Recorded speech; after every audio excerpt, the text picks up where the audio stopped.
और बड़ी खबर आपको बता दें, वक्फ कानून को लेकर अब सियासत बढ़ती जा रही है और ये पूरा मामला अब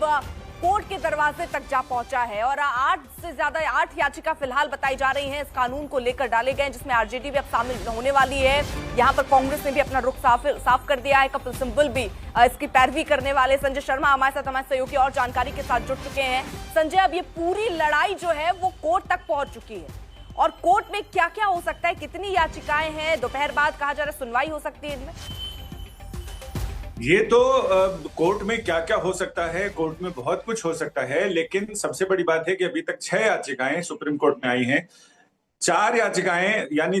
2 याचिकाएं ऐसे पहले आई हैं जब ये राष्ट्रपति जी के दस्तखत नहीं हुए थे, यानी जब ये बिल की शक्ल में था, पारित बिल की शक्ल में, और जब से ये पारित हो चुका है उसके बाद से 3 याचिकाएं और आई हैं। कुल 6 याचिकाएं अभी सुप्रीम कोर्ट में है। लेकिन जिस तरह से इमरान प्रतापगढ़ी और बाकी तमाम लोग ये दावे कर रहे हैं कि वो सुप्रीम कोर्ट जाएंगे, तो ऐसे में मुझे लगता है कि 50 से कम याचिकाएं तो नहीं होंगी और इंटरवीनिंग एप्लीकेशन कितने होते हैं ये देखना जरूरी होगा और कोर्ट क्या उनको एंटरटेन करता है, इंटरवीनर्स को, इस पर डिपेंड करेगा। और दूसरी सबसे बड़ी बात यह है कि याचिकाकर्ताओं ने कहा है कि वो आज सुप्रीम कोर्ट में इस बात की गुहार लगाएंगे कि ये मामला जो कि बहुत संवेदनशील है, राष्ट्रव्यापी है, लिहाजा इस पर शीघ्र सुनवाई की तारीख तय की जाए या शीघ्र सुनवाई अभी ही की जाए।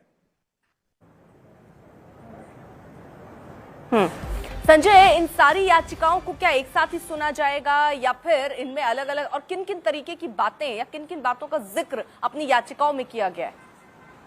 अर्पिता,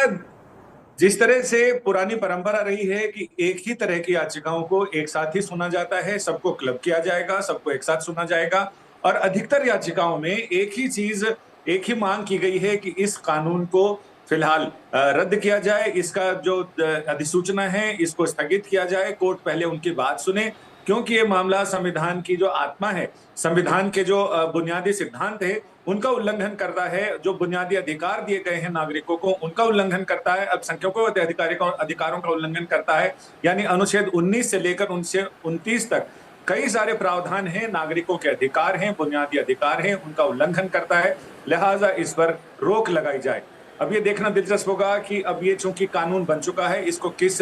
नजरिए से सुप्रीम कोर्ट इस पर सुनवाई करता है और क्या नजरिया रहता है देखने का, वो वाकई दिलचस्प चीज होगी। संजय, जरा आप अपने अनुभव से बताइए, क्योंकि ऐसे जब कोई बिल कानून का रूप ले लेता है और उसको लेकर अगर कभी कोई कोर्ट गया हो, ऐसा कोई पुराना मामला आपको याद रहा हो और ऐसी कोई टिप्पणी आपको सुप्रीम कोर्ट की याद आती है जिससे हम समझ पाए कि अब इसमें हो क्या सकता है, क्योंकि विपक्ष पूरी निगाहें तो कोर्ट पर टिकाए बैठा है। एक नहीं, अनेक उदाहरण हैं इतिहास में जिसमें संसद ने पारित किया है लेकिन सुप्रीम कोर्ट ने उसको टर्न डाउन किया है, जिसमें एनजेएसी संसद ने पारित किया था लेकिन सुप्रीम कोर्ट ने उसको पूरी तरह से निरस्त कर दिया है। इसके अलावा भी इतिहास में बहुत सारे ऐसे कानून हैं जिन्हें सुप्रीम कोर्ट ने आंशिक तौर पर या तो स्थगित रखा है, जैसे अपन देख सकते हैं कि हम देख सकते हैं कि सुप्रीम कोर्ट ने